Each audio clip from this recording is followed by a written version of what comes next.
에베소서 4장 23절에서 24절 말씀, 우리 두 절 말씀 함께 읽습니다. 시작. 오직 너희의 심령이 새롭게 되어 하나님을 따라 의와 진리의 거룩함으로 지으심을 받은 새 사람을 입으라. 아멘. 저는 지금도 대학생이 돼서 처음 등교했을 때가 기억이 납니다. 그때를 생각해 보면 기대감이나 설렘보다는 낯섦과 당황스러움, 어색함이 더 컸던 것 같아요. 고등학생 때까지는 꽉 짜여져 있는 그 시간표대로 살다가 대학에 들어오면서 갑자기 여유가 생겼는데 어떻게 해야 될지를 몰랐던 거죠. 학교는 오기는 왔는데 이 교실에 안 들어가고 이렇게 밖에 있어도 되는 건가? 아직 수업이 시간이 조금 남아 있기는 한데 그동안 내가 무엇을 해야 되겠고 또 할 수 있을까? 참 어색해서요. 두리번 거렸습니다. 그런데 신앙생활에서도 이런 분들 종종 보게 되는 것 같습니다. 예수님을 구주로 영접하기는 했는데 그 다음부터는 뭐가 어떻게 되는 거고 어떻게 해야 되는가 낯설어 하는 사람들이 있는 거죠. 그래도 교회가 어느 정도 규모가 있어서 제자 훈련 같은 코스가 준비되어 있으면 그나마 낫지요. 하지만 제가 제자 훈련을 하는 교회에도 있어 보니까요, 시간의 문제지 거기에도 한계는 있었습니다. 기초반, 제자반, 사역반 이 다 수료하고 나면 나는 이제 모든 과정을 수료했는데 이제 뭐 하면 되나요? 하고 묻는 사람들이 많이 있었습니다.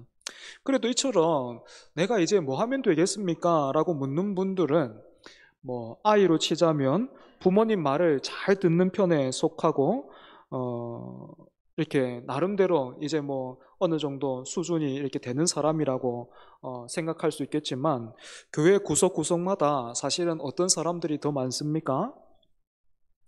오래전에 우리 막내가요, 딱 한 번 마트에서 자기가 원하는 거 안 사준다고 들어놓았던 적이 딱 한 번 있는데 하나님 앞에서 꼭 그런 사람들이 있습니다. 그죠?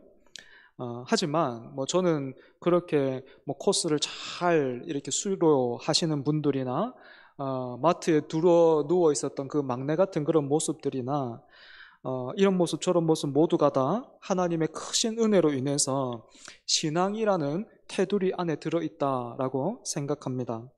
하지만 여러분, 살아있는 모든 것에는 성장이 있듯이 우리의 신앙도 계속해서 성숙하고 성장해야 되겠죠. 그죠? 때문에 우리가 제자 훈련 수료증을 한 번 더 받아보자, 뭔가를 하나님으로부터 더 많이 얻어내보자 라는 말이 아니라 하나님은 이미 우리에게 예수 그리스도, 즉 전부를 주셔서 이루신 이 구원에 대해서 우리가 잘 이해하고 더 깊이 깨달아서 삶과 인격으로 한번 녹여내보자 라는 것입니다. 그래서 오늘은 효력 있는 부르심을 받은 사람들이 이 땅에서 누리는 복의 세 번째인데요, 성화에 대해서 함께 살펴보려고 합니다. 먼저 웨스트민스터 소율 문답을 통해서 우리가 정의를 한번 확인해 보죠. 여러분들 가지고 계신 주보 참고하시면 좋겠습니다. 35문입니다. 성화는 무엇입니까? 우리 답을 한번 같이 읽어볼게요. 시작. 성화는 하나님이 값없이 주시는 은혜의 사역으로서 우리의 전인이 하나님의 형상으로 새롭게 되는 것이며 점점 더 죄에 대해서는 죽고 의에 대해서는 살게 됩니다. 예. 칭의와 또 양자됨에서와 마찬가지로 이 성화에서도 역시 하나님이 값없이 주시는 은혜의 사역이라는 말이 먼저 나오고 있습니다. 그런데 우리말에는 이처럼 차이가 없지만 영어로 보면 약간 달라요. 칭의와 양자됨에서는 하나님이 값없이 주시는 은혜의 사역, 이런 이 표현이요, 영어로는 이렇게 되어 있습니다. An act of God's free grace, 이렇게 되어 있었다면 이 지금 성화에서는요, An work of God's free grace, 이렇게 되어 있습니다. 그러니까 어디서 차이가 있습니까?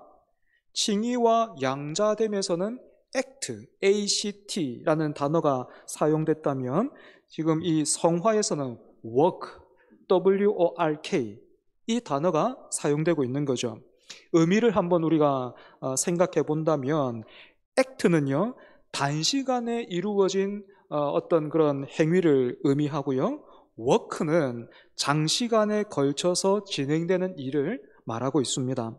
그러니까 칭의와 양자됨 그리고 또 성화 모두가 다 하나님께서 값없이 주시는 은혜의 사역, 그러니까 우리 편에서 막 이루어야 하는 어떤 것이 아니라 하나님이 값없이 주시는 은혜의 사역이지만 칭의와 양자됨은 단번에 일어나는 일이고요. 성화는 오랜 시간에 걸쳐서 진행된다라는 것을 우리가 이 단어를 통해서도 확인할 수가 있겠죠. 그죠? 이런 개념들을 조금 더 명확하게 하기 위해서요. 한편에는 이 칭의를 놓고 또 한편에는 성화를 두고 서로를 한번 비교해보는 그런 작업을 해보겠습니다.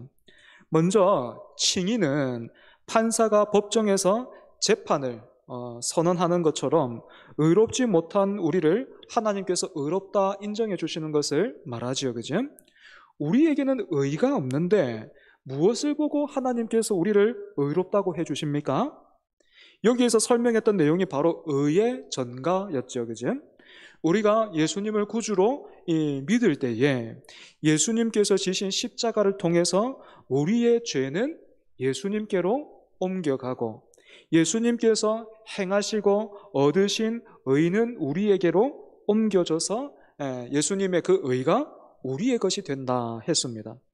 하지만 이런 일들은 분명히 실제로 우리가 예수님을 구주로 영접할 때 실제적으로 일어나는 일인데 밖으로 드러나진 않아요. 그리고 성경을 보면 예수님을 믿고 의인으로 이렇게 거듭나는 사람을 새로운 피조물, 즉 한 생명이 새롭게 태어나는 것에 비유하고 있습니다.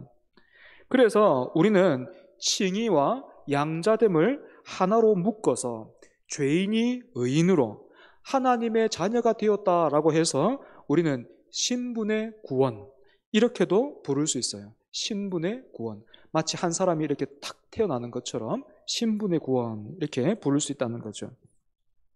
여러분이 이 신분의 구원을 얼마나 잘 이해하고 있는지 제가 몇 가지 질문을 한번 드려볼 테니까요. 대답을 여러분 한번 보십시오. 이 신분의 구원은 어디에서 일어나는 일입니까? 우리 안에서 일어나는 일입니까? 아니면 우리 밖에서 일어나는 일입니까? 우리 밖에서. 그러니까 하나님의 법정에서 일어나는 일이에요. 두 번째로 신분의 구원을 통해서 우리에게 무슨 변화가 일어났습니까? 이미 질문에 그 답이 있죠. 그죠? 우리의 신분이 죄인에서 의인으로 하나님의 자녀로 변화됐어요. 세 번째로 신분의 구원은 단번에 일어나는 일입니까? 아니면 장기간에 걸쳐서 일어나는 일입니까? 앞에서 설명했죠. 그죠? 예수님을 믿고 구주로 영접할 때 단번에 일어납니다. 네 번째, 신분의 구원의 이 완성도는 어떻습니까? 완전합니까? 아니면 뭔가 부족하고 미완성입니까? 예, 완전합니다. 예수 그리스도를 통해서 얻는 신분은요, 단번에 얻는데 그것이 어떤 한번 심사를 거쳐가지고 잘하는지 못하는지 그렇게 또 줄 거야 이게 아니고 완전해요. 다섯 번째, 신분의 구원은 예수님을 믿는 모두에게 동일합니까? 아니면 차이가 있습니까? 동일해요. 그죠?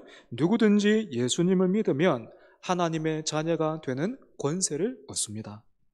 마지막으로 이 신분의 구원에서요, 그렇다면 사람의 참여도는 어떻습니까? 있습니까? 없습니까?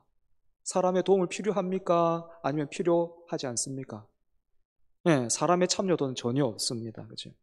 아니, 목사님, 그래도 이제부터 내가 예수님을 믿습니다, 이 말은 시작해야 뭔가 시작되고 진행되는 거 아닙니까? 이렇게 생각하는 분들이 계실 텐데 여러분, 그렇지가 않아요. 우리가요, 내가 이제 예수님을 구주로 영접합니다, 이렇게 고백하는 것은요, 이미 태어난 아기가 아빠 엄마를 알아보고 처음 부르는 것과 같기 때문에 그래요. 아이와 부모의 관계가 아이 편에서 아빠, 엄마 이렇게 부른다고 해서 그 관계가 시작되는 것이 아니라 아이는 아무것도 모르고 알 수 없었던 그때부터 이 부모와 자녀의 관계가 시작되는 것처럼 우리의 신앙생활도 그와 같다라는 것입니다.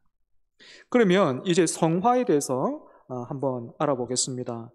칭의와 양자됨을 신분의 구원이다 이렇게 불렀다면요, 성화는요 수준의 구원이다 이렇게 부를 수 있어요. 수준의 구원. 그래서 이 수준의 구원이 사람 편에서 오롯이 감당해야 되는 숙제인가 하면 그렇지 않습니다. 앞서 우리가 이 성화, 함께 읽었던 웨스트민스터 소요리 문답을 통해서 우리가 그 정의에서 살펴봤듯이 이 또한 하나님께서 값없이 주시는 은혜의 사역 중에 하나이기 때문이죠.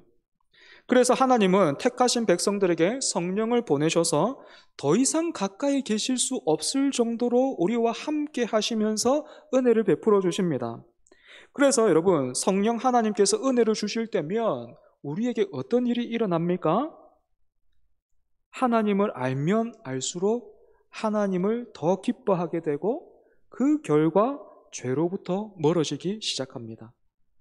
하나님이 주시는 그 사랑과 은혜가 너무나도 크고 감사해서요, 이렇게 고백하게 되는 거예요. 제가 우리 성도들, 우리 교회에서뿐만 아니라 목회를 하면서 말씀을 함께 배우고요, 또 하나님에 대해서 알아가면 꼭 그 과정 중에 감사하게도 한두 사람 정도는 이런 고백하는 거 봤어요.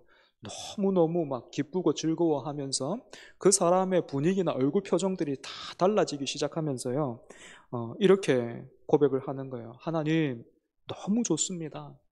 하나님 최고예요. 그래서 세상에 어떤 것들을 다 가져보지는 않았지만 이렇게 욕심부려서도 가져보고 또 누가 줘서도 이렇게 얻어보고 했지만 하나님이 주시는 이 채우시는 것들은요, 그런 세상이 주는 기쁨과는 달라서 막 이렇게 하는 거예요. 지금부터 하나님과 이렇게 내가 누리는 이 관계, 이 교제를 뭔가가 방해하거나 또 멀어지게 하는 것들이 있다면 나 그거 가만히 못 둘 것 같아요. 내가 그거 미워하고 그것과 싸우겠습니다. 여러분, 이렇게 고백을 하게 되는 겁니다. 성도는요, 죄로부터 이렇게 멀어지는 거예요. 아이고, 이런 거는 하나님이 싫어하시지. 아이고, 이렇게 하면은 하나님이 벌 주실 거야 하면서 달아나고 이렇게 거부하고, 또 때로는 뒤로 막 그 어리석은 아담처럼, 그 나무 뒤에 탁 숨었던 아담처럼 이렇게 뒤로 이렇게 탁 숨겨가지고, 아니에요, 하나님 아무것도 아니에요, 이렇게 할 때 있지만, 그런 것도 모르겠습니다. 귀엽게 봐주실라는지는 모르겠는데, 여러분, 그건 초급반이라서요, 한계가 있어요. 하지만 성숙한 신앙인은 어떻습니까? 아이고 하나님 무서워라 이렇게 하면서 막 감추고, 그렇게 하는 게 아니라 하나님을 사랑하기 때문에 다른 것을 멀리하게 되는 거죠. 하나님이 기뻐하시지 않는 거 그냥 무서워서가 아니고, 아이고 벌 받을까 봐 이게 아니고, 하나님을 사랑하기 때문에 그것을 하나님이 싫어하고 미워하는 걸 같이 싫어하고 미워하는 겁니다. 그래서 여러분, 신앙의 초보일 때의 자랑과요, 성숙한 사람의 자랑이 다른 겁니다. 초보의 자랑은 나 이런 거 했어요 이런 거예요. 다시 한번 우리 막내 얘기하면 이제 받아쓰기 하는데 받아쓰기 몇 점 받았어요. 당연한 건데. 그러면 부모가 어떻게 합니까? 아이고 잘했구나. 100점도 아닌데 참 잘했구나. 이렇게 해주는 거예요. 초보자들은 그런 거예요. 하나님 나 이거 했어요. 잘했죠? 이렇게 하는 거. 아니면 야 내가 기도했더니 하나님 이렇게 들어주시대 하면서, 초보자의 자랑은 그런 거지, 그지? 하지만 성숙한 사람은 어떻게 자랑합니까? 예수 그리스도를 통해서 세상이 나에 대해서 죽었고 나도 세상에 대해서 죽었다. 이것이 자랑이에요. 나는 더 이상 만인의 연인이 아니고 오직 예수 그리스도께 속한 사람이라는 것입니다. 이처럼 여러분, 칭의와 양자됨은 우리 밖에서 또 즉 하나님의 법정에서 일어난 일이라면 성화는 어떻습니까? 우리 내면에서부터 시작되어서 사람이 달라지는 겁니다. 하지만 이 변화가 칭의와 양자됨과는 다르게 어떻게 해요? 평생에 걸쳐서 일어나요. 그래서 때로는 우리가 신앙에 있어서 아무런 진전이 없어 보이고 또 오히려 퇴보하는 것 같은 그런 때를 보낼 때도 있습니다. 하지만 여러분 그런 어떤 생각 또 실제로 사망의 음침한 골짜기 같은 그런 곳을 지나고 있을 때도 여러분 중요한 것은요 내가 무엇을 이루고 있는가 하는 어떤 그것보다 방향이라는 것을 여러분들 기억하십시오. 내가 그럼에도 불구하고 주님을 사랑하고 있는가? 은혜를 구하고 있는가? 하나님을 경외하고 있는가? 하는 것 여러분 점검하셔야 합니다. 신앙은요 절대로 콩나물 자라듯이 쑥쑥 자라지 않아요. 만약 그렇다면 신앙이 기도 열심히 해서 열심 부리고 막 진심을 가지고 그렇게 하면 콩나물 자라듯이 막 이렇게 쑥쑥 자란다면 저부터가요 너무 교만해져서 아마 여러분 눈 뜨고 좀 못 볼걸요. 네, 너무 막 왜 저러지 싶을 정도로 이 오후 시간이 좀 졸리기도 하고 또 이해하기 어려운 내용을 이 시간에 다루고 있다 보니까 조금 힘드시죠, 그치? 하나님이 우리를 어떻게 자라게 하시는지 뭐 다른 사람 이야기하면 좀 그러니까 제가 짧은 간증 하나 하겠습니다. 제가 지금은 그렇지 않지만 신대원에 진학할 때만 하더라도 제가 사실은 막 남다른 소명, 뜨거운 소명을 가지고 있지는 않았어요. 직장 생활을 하고 있었는데 계약직으로 일하고 있었습니다. 그러다가 이제 그 계약이 다 되면서 다음 스텝을 이렇게 고민하고 있었는데 뭐 막연하더라고요. 그런 시간을 보내다가 그냥 동경하고 있었던 한편으로 어릴 때부터 동경하고 있었던 신대원을 한번 가보자, 가보고 싶다. 뭐 그런 생각 들어서 제가 신대원을 진학했습니다. 이처럼 제 안에서 어떤 뭐 소명, 분명한 이유가 없다 보니까 이 소명을요 밖에서 자꾸 확인하려고 했습니다. 사람들의 칭찬과 인정으로 제가 확인하고 싶어 했던 거죠. 특별히 이 남자 교육자들은 설교할 기회가 많으니까 이 설교한 뒤에 누군가로부터 뭐 좀 칭찬을 받고 또 은혜 받았습니다. 오늘 은혜 받았습니다 하면 그때 제 소명이 확인되는 것 같아서 내가 좀 하나보다 그러면 그렇지 뭐 이런 생각 들어서 뛸 듯이 기뻐했고 반대로 누군가가 좀 섭섭한 이야기하면 굉장히 낙심했습니다. 나는 아닌가? 잘못 왔나? 하면서 낙심했습니다. 그런데 뭐 그렇게 저렇게 하다가 목사가 됐어요. 목사가 됐는데 어느 날 제 스스로 굉장히 놀랐습니다. 동료 목사님이 앞에서 이렇게 말씀을 전하고 계신데 제가 그 말씀을 듣고 있는 것이 아니라 평가를 하고 있더라고요. 동료 목사님 평가를 하고 있더라고요. 내가 좀 나은데? 저 목사님보다 내가 좀 더 나은 것 같은데? 이런 평가를 하고 있더라고요. 그러면서 굉장히 제가 부끄러운 모습이지만요. 제가 이렇게 생각했어요.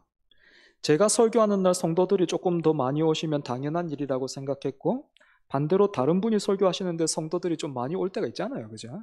그러면 이상하다? 이랬어요. 이상한데? 이렇게 생각했던 거죠. 함께 교회를 섬기는 이 동료를 겉으로는 동력자 이렇게 불렀지만 사실은 제가 어떻게 하고 있었던 거예요? 경쟁자로 경쟁하는 사람으로 그렇게 생각하고 있었던 거예요. 그런데 제가 그렇게 하고 있는 걸 그때까지는 몰랐던 거예요.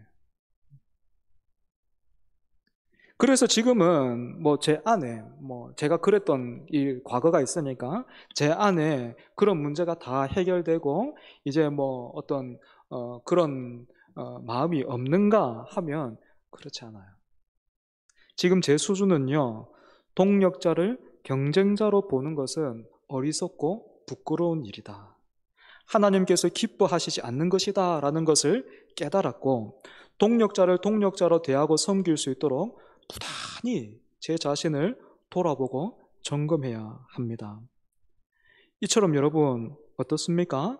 우리는 신앙생활도 멋있고 폼나게 하고 싶어 하지만 사실 우리는 하나님의 은혜가 아니면 하루도 살 수 없고 또 설 수 없는 존재예요. 그래서 은혜 없이는 못 산다 그 말이요, 서글픈가 하면 절대로 그렇지 않죠, 그죠? 하나님의 은혜가 다함이 없고 변하지 않을 것이기 때문에 저에게는 언제든지 소망이 있어서 감사합니다. 이처럼 여러분, 성화는 우리가 사는 날 동안 계속해서 이루고 거두어야 할 영적인 농사와 같아요. 그리고 평생이 걸려도요, 미완성입니다. 누군가는 이 미완성을 향해서 실패, 이렇게 말할지도 모르겠지만 성화에 있어서 저는 그 삶과 인격이 향했던 방향을 보라고, 완성을 향해서 자라가고 있었다라고 말하고 싶어요. 하지만 여러분, 이 영적인 농사를요, 열심히 짓지 않고 배짱이처럼 노래하는 사람은 어떻게 되겠습니까? 영적인 농사를 안 지어. 맨날 배짱이에요. 예. 뭐 우리가 보기에는 1년에 잘하면 뭐 한 2번, 4번 추수감사주일, 성탄절 아니면 부활절 이렇게 오는 사람 있다 쳐요. 예. 그럼 배짱이 같은 사람 있는 거죠. 여러분, 그런 사람 어떻게 되겠습니까? 그렇게 주님 앞에 서는 거예요, 그냥. 그래서 지옥인가 하면 그렇지는 않습니다. 그건 잘 모르겠어요. 하지만 좀 부끄럽고 민망하겠죠, 그죠? 그런데 이런 배짱이들이요, 어디에나 있어요. 어디에나. 어느 교회에나 있어요. 그러면 우리가 그런 지체를 어떻게 대해야 되겠습니까? 잠언 16장 4절을 보면 여호와께서 온갖 것을 그 쓰임에 적당하게 지으셨나니 악인도 악한 날에 적당하게 하셨느니라, 이렇게 말씀하고 있는데, 악인도 상황에 맞게 지으신 하나님께서 배짱이도 우리의 유익을 주셨음을 고백하면서 어떻게 끝까지 사랑할 수 있도록 우리가 노력해야 되겠죠. 여러분, 그러면 누가 압니까? 시작은 그 사람이 배짱이였는데 후에는 그 배짱이가 변해서 믿음의 거목이 될 줄 누가 압니까? 물론 끝까지 배짱일 수 있습니다. 그런데 하나님은 하나도 손해보지 않던데요, 그런 배짱이를 통해서요, 그 공동체가 깊어져요. 그런 배짱이 막 몰아내면요, 하나도 안 깊어집니다. 그 공동체가요, 하나도 저력이 안 생겨요. 그런데 그 배짱이 어떻게든지 품어보려고 애를 쓰고 노력을 하면 어느새 그 공동체가 힘이 생기더라고요. 영혼을 딱 붙들고 섬길 수 있고 또 사랑하는 어떤 그 영적인 근육이 그 배짱이를 통해서 생기더라고요. 말씀을 정리합니다. 구원받은 우리, 그래서 천국을 약속받은 우리가 이제 뭐 해야 합니까, 여러분? 어떻게 살아야 합니까? 제가 이제 막 대학생이 돼서 책가방 메고 뭐 해야 되노, 이거 진짜 뭐 이거 가만 서 있으면 되나, 뭐 해야 되노 하면서 막 어색해하고 그렇게 두리번거렸던 것처럼 죽어서 천국 가는 날만 기다리면 되겠습니까? 그렇지 않죠, 그죠? 신분의 구원을 받았으니 수준의 구원을 이어가야 됩니다. 그죠?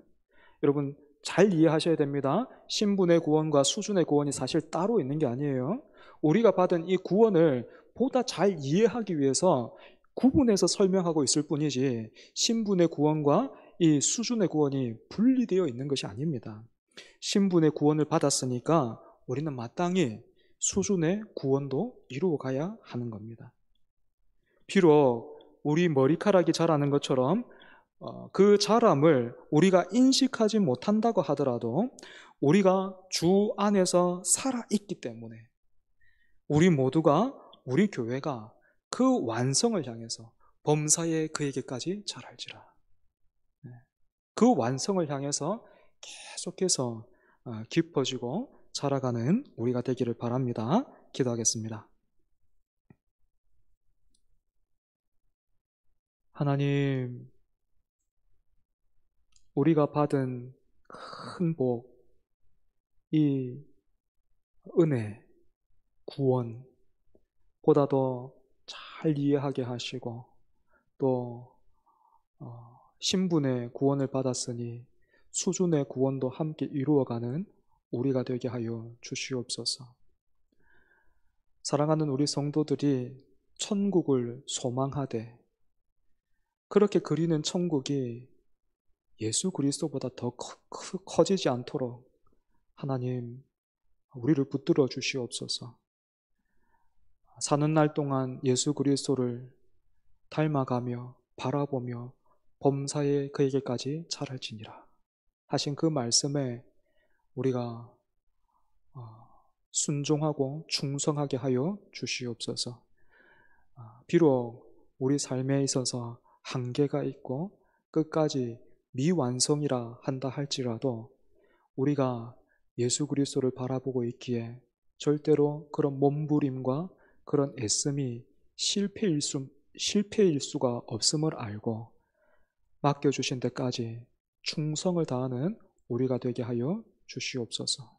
아무도 꿈에서라도 교만하지 말게 하여 주시고, 옆에서 배짱이 같은 그런 지체가 보인다 하더라도 그때 우리에게 하나님 은혜 부어 주셔서 저 지체를 통해서 하나님 하실 일들이 있으시구나, 우리를 얼마나 깊이 만드실까 기대하면서 잘 섬길 수 있는 우리 모두가 되게 하여 주옵소서. 하나님, 사랑하는 우리 성도들 이제 주일을 보내고 또 하나님께서 은혜로 더해 주실 그 삶의 터전으로 돌아갑니다. 예배자로 살 수 있게 하여 주시옵소서. 그 삶이 중단되지 않게 하여 주시고, 또 우리의 연약함 때문에 넘어지고 쓰러질 때에도 변함없으신 하나님의 그 은혜를 힘입어 다시 시작할 수 있는 우리가 되게 하여 주옵소서. 예수님 이름으로 기도합니다. 아멘.